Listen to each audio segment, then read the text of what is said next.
नहमदुहु व नुसल्लिम व नुसल्ली अला रसूलिहिल करीम। अम्मा बाद फ़अऊज़ु बिल्लाहि मिनश शैतानिर रजीम। बिस्मिल्लाहिर रहमानिर रहीम। तमाम दोस्तों को मेरी तरफ से अस्सलाम वालेकुम। आज की वीडियो में तमाम दोस्तों को खुश आमदीद कहता हूँ। दोस्तों, आज की वीडियो का जो टॉपिक है वो हमारे लिए बहुत ही एक इम्पोर्टेंट टॉपिक है, ख़ास तौर पर नौजवानों के लिए और जितने भी औलाद के लिए, क्योंकि इस टॉपिक जो है ना माँ बाप की अहमियत और माँ बाप के साथ हुस्न सलूक और माँ बाप के साथ प्यार, इसके बारे में मैं आपको थोड़ा सा डिटेल में बताऊंगा। दोस्तों, अल्लाह ताला ने माँ बाप को बड़ी एक अहमियत देकर हमारे दरमियान भेजा है। माँ बाप हमारे लिए अपनी जवानी को ख़त्म कर देते हैं, क्योंकि जब वो जवान एक हिस्से में पहुँच चुके होते हैं तब हमारी परवरिश करना उनके लिए स्टार्ट हो जाती है।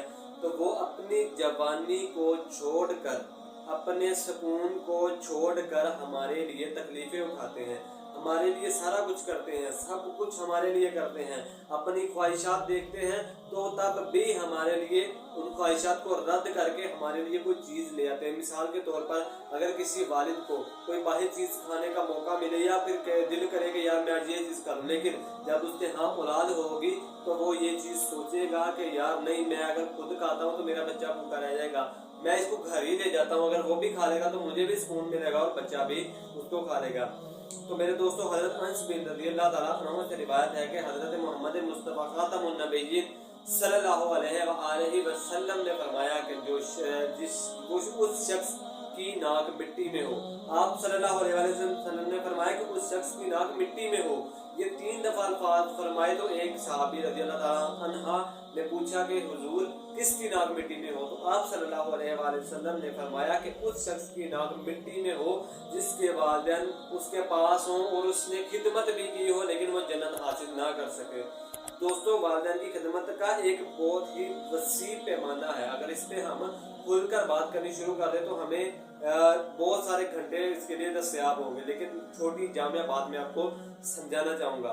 तो मेरे दोस्तों, हज़रत मोहम्मद मुस्तफ़ा ख़ातमुन नबिय्यीन सल्लल्लाहु अलैहि वसल्लम ने फरमाया, ये आपने काफ़ी दफ़ा ये फरमान सुना होगा कि आप सल्लल्लाहु अलैहि वसल्लम ने फरमाया कि मैं अगर ईशा की नमाज़ पढ़ रहा होता और ईशा की नमाज की दूसरी रकत होती तो हज़रत मोहम्मद सल्लल्लाहु अलैहि वसल्लम फरमाते कि जमात करवा रहा होता तो मेरी वालिदा मुझे आवाज़ देती तो मैं वो जमात छोड़कर उनकी बात सुनने चले जाता।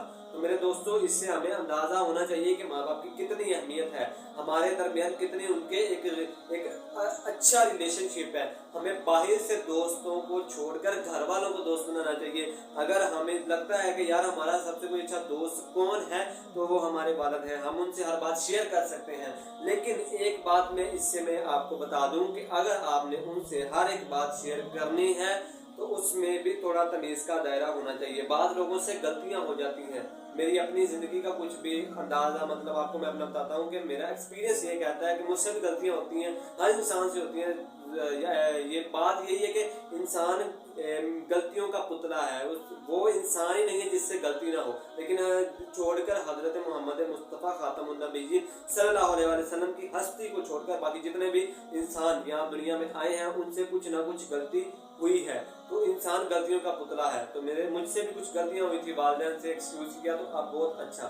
तो मेरे दोस्तों, गलतियाँ तो सबसे होती हैं, कोई इंसान है जिससे गलती नहीं होती, ठीक है। अगर गलती हुई है तो रब से माफ़ी मांगे, अपने वालिदैन से माफ़ी मांगे। कभी भी आपको वो ना नहीं करेंगे, आपको माफ़ ज़रूर कर देंगे, लेकिन फिर उस माफ़ी पर आपने कायम भी रहना है। उस माफ़ी को मांगने के बाद अपने वालिदैन के साथ फिर दोबारा उसने सलूक बनाया। आपने वालिदैन को जब बुढ़ापे में पहुंच जाए तो उन्हें धक्के दे के घर से ना निकालें, उनकी उस तरह परवरिश करें जिस तरह उन्होंने बचपन में आपकी परवरिश की थी। तो उनसे अल्लाह ताला से दुआ इस तरह मांगा करें कि ऐ मेरे खुदा, इनको उस तरह का आराम सुकून दे जिस तरह इन्होंने मुझे बचपन में आराम सुकून दिया था। तो वालिदैन की खिदमत तो बड़ा एक अच्छा काम है। जब खुदा उस वक्त बंदे से नाराज़ हो जाता है जब तक उसका वालिद उससे नाराज़ रहता है। जब तक वालिद आपसे बात नहीं करेगा तो खुदा भी आपसे नाराज़ होगा। अगर माँ के कदमों में जन्नत है तो बाप जन्नत का दरवाज़ा है। जब तक हम इन दोनों में से एक को नाराज़ रख लेंगे तो कभी भी हम इनको एक जैसे हासिल नहीं कर सकेंगे। अगर जन्नत को अगर हम नाराज़ कर देंगे तो हम दरवाजे का क्या करेंगे? दरवाज़ा खोल के आगे कुछ भी नहीं। और अगर हम दरवाजे को ही नाराज़ कर देंगे, हमारे पास चाबी नहीं है दरवाजे की, तो जन्नत में कैसे दाखिल हो सकते हैं? ठीक है ना। इन दोनों चीज़ों को हमें वालिदैन और वालदा को, वालिद और वालदा को, दोनों को ही खुश रखना चाहिए। हम अगर अपनी वालदा को कंधे पर बिठाकर या वालिद को कंधे पर बिठाकर पूरा उम्रा भी करते रहे ना, तो फिर भी हम उनकी एक रात का एक छोटा सा हिस्सा भी उन्हें हम उसका वापिस बदला, उसका वापिस हम नहीं दे सकते। हम कभी भी उनके वो चीज़ हम नहीं कर सकते कि जिस तरह उन्होंने हमें बचपन में पाला है।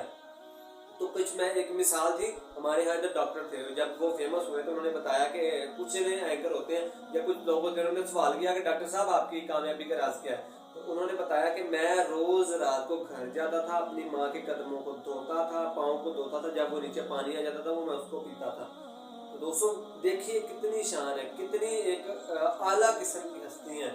हम जितने भी गलतियां हमसे भी होती हैं, मुझसे भी होती हैं, आपसे भी होती हैं, लेकिन उन गलतियों को सुधारा जाए। अगर गुस्सा होता है घर में किसी को, वालिद को या वालदा को, तो बाज़ औक़ात आप भी बोल पड़ते हैं आगे से, लेकिन कोशिश करें कि उसको आगे से मत जवाब दें, चुप ही रहें। अगर ज़्यादा गुस्सा भी आ रहा है तो अपने मुंह को चुप करें, अपने आप को बंद रखें, मुंह को बंद रखें, लेकिन वालदा के सामने जवाब ना दें, ना वालिद के सामने। वालिद जब शाम को थके हुए घर आता है तो आप सर पकड़ना बैठ कर जाए, यार मुझे ये परेशानी, कुछ परेशानी नहीं होती। जब आप पूरा दिन मेहनत करके घर आता है ना, तो आप उसको एक हंसा मुस्कुराता चेहरा दिखाएंगे ना, तो उसकी सारी थकन दूर हो जाएगी कि यार मेरे बच्चे मुझसे बहुत खुश हैं। आप अल्लाह ताला की इबादत करेंगे ना, 5 वक्त नमाज पढ़ेंगे, तब भी वालिदैन आपसे खुश होंगे। हालांकि कोई पूछे, अगर आप 5 वक्त नमाज पढ़ने चले जाए ना, तो लोग ये बातें करनी शुरू कर देते हैं, यार वेला नमाजी बन गया, कल गुनाह कर रहे हैं। मेरे दोस्तों कोई भी नहीं करता ये आपसे, अगर वालिद और वालदा। हाँ, अगर आप नमाज पढ़ते हैं,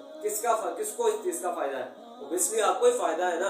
अगर आप नमाज पढ़ेंगे तो आपके नामा माल में नेक माल लिखे जाएंगे। अगर आप नमाज पढ़ेंगे तो आप अल्लाह ताला की नजर में अच्छे हो जाएंगे। आपके वालिदैन तो नहीं ना किससे होंगे, लेकिन वालिदैन फिर भी कोशिश करते हैं कि हमारा बच्चा हर फील्ड में अच्छा हो। अगर आप स्कूल में जाते हैं, कोई कंपटीशन होता है, मिसाल के तौर पे आपके दोस्त आपके साथ है, वही आपकी कंपटीशन में आपके मुखालिफ आ गए, अगर आप उनसे विन कर जाते हैं तो कितनी जेलस वो फील करेंगे आपसे, वो आप पर गुस्सा होंगे कि यार पता नहीं, नाराज हो जाएंगे कि यार मुझसे जीत गया, बहुत जेलस फील करेंगे और किसी न किसी तरीके से आपको हराने की कोशिश करेंगे, आपको गिराने की कोशिश करेंगे। तो लेकिन वालिदैन ऐसे नहीं होंगे।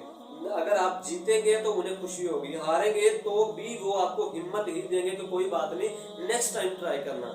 तो इन चीज़ों को आपको समझना चाहिए। अगर गुस्सा होता है, आप माँ बाप जब बूढ़े हो जाते हैं तो आप लोगों ने मदद देनी शुरू कर देते, मशवरे देने शुरू कर देते कि यार आपको अकल नहीं है, आपको इस तरह नहीं है, इस तरह नहीं है, मैं आपको बताता हूँ, आपको इसका नहीं पता, आपको कुछ भी सारा कुछ। हाँ, जब आप छोटे थे तब तो उनको अकल नहीं थी, उनको बहुत अकल आ गई थी। जब आप बड़े हो गए उनकी अकल सारी खत्म हो गई। छोटे थे तो उन्होंने आपको इतना बड़ा कर दिया, पाल लिया, अब आप इस मुकाम पे आ गए कि आप उन्हें कह रहे हैं कि आपको अकल ही नहीं है, आपको पता ही नहीं है किस चीज़ का। क्यों? छोटे थे तब तो पता था, अब बड़े हो गए अब नहीं पता। यही चीजें हमारे सोचने वाली है। माशरे का जो हमारा बेड़ा गर्क हुआ पड़ा है वो भी इन चीजों से ही हुआ पड़ा है, सही है ना। जितना भी हो सकता है इन चीजों को समझा करें, इन चीजों को अपने ऊपर थोड़ा सा अपने ऊपर हावी करें। क्यों एक दूसरे के आप पीछे लग जाते हैं? जब दोस्त कहते हैं कि यार मेरे साथ हो, घर वालों से लड़ते, उसके साथ दोस्त भी किसी काम नहीं आते। मेरी जिंदगी का ये तजर्बा है, किसी काम नहीं आते। लेकिन हाँ, एक आधा मुखलिस दोस्त होना चाहिए। कुछ होते हैं लेकिन हर कोई आपका मुखलिस दोस्त नहीं होता। बहुत सारे ऐसी होती हैं चीजें जिनसे आपको धोखा मिलता है। आप किसी भी चीज पर खड़े हैं ना, तो बहुत सारे दोस्त ऐसे होंगे, अगर किसी चेयर पर बैठे तो आपकी चेयर को खींचने की कोशिश करेंगे कि यार इसे गिराकर मैं इसके ऊपर बैठ जाऊं। तो लेकिन वालिदैन ऐसा नहीं करेंगे। वालिदैन तो बहुत ऊंची हस्ती है। अल्लाह ताला ने कहा है कि वालिदैन अगर राजी है तो मैं राजी हूँ, अगर वालिदैन नाराज है तो मैं भी नाराज हूँ। तो जब तक वो राजी नहीं होंगे अल्लाह ताला भी राजी नहीं होगा, जब तक वो राजी है तो अल्लाह ताला भी राजी है। हजरत मोहम्मद मुस्तफ़ा खातमुन नबीय्यीन सल्लल्लाहु अलैहि वसल्लम ने भी यही कहा है कि वालिदैन की फरमाबरदारी करो, हर चीज माफ हो जाएगी। वालिदैन की नाफरमानी और अल्लाह ताला के साथ शिर्क, ये दो चीजें कभी भी नहीं माफ होंगी। और इनकी इतनी बड़ी सजा है कि आप और हम तसव्वुर भी नहीं कर सकते। और इतनी बड़ी सजाएं दी गई हैं कि जितनी भी सजाएं मैंने आपको पिछले टॉपिक में जहन्नम के बारे में बताई हैं, सबसे जो ज्यादा खतरनाक सजाएं होंगी वो भी इन दो वजह से होंगी। तो अपने आप को सुधारें, अपने आप को इनकी चीज की तरफ रागिब करें, अल्लाह ताला की यार तरफ रागिब करें, दुनिया की तरफ रागिब ना करें। माल इकट्ठा ना करें। माल तो अब ये हमारी उम्मत का सबसे बड़ा फितना है। तो मैं इस पर भी आपको एक इंशाल्लाह माल के ऊपर भी, कि माल कितना बड़ा फितना है, इसके ऊपर भी मैं आपको इंशाल्लाह एक मुकम्मल जामिया जो लेक्चर वो फराहम करूंगा। तो मेरे दोस्तों आपसे यही रिक्वेस्ट है कि वालिदैन के साथ उसने सलूक करें। अगर वो बुढ़ापे को पहुंच गए हैं तो उन्हें कभी भी कोई तकलीफ ना दें, उन्हें ऐसे रखें जैसे उन्होंने बचपन में आपको रखा था। तो उम्मीद है कि आपको वीडियो अच्छी लगी होगी और वीडियो से बहुत ज़्यादा आपको एक अच्छा सबक मिला होगा। तो मिलते हैं दोस्तों इंशाल्लाह नेक्स्ट वीडियो में, तब तक के लिए अल्लाह हाफिज़।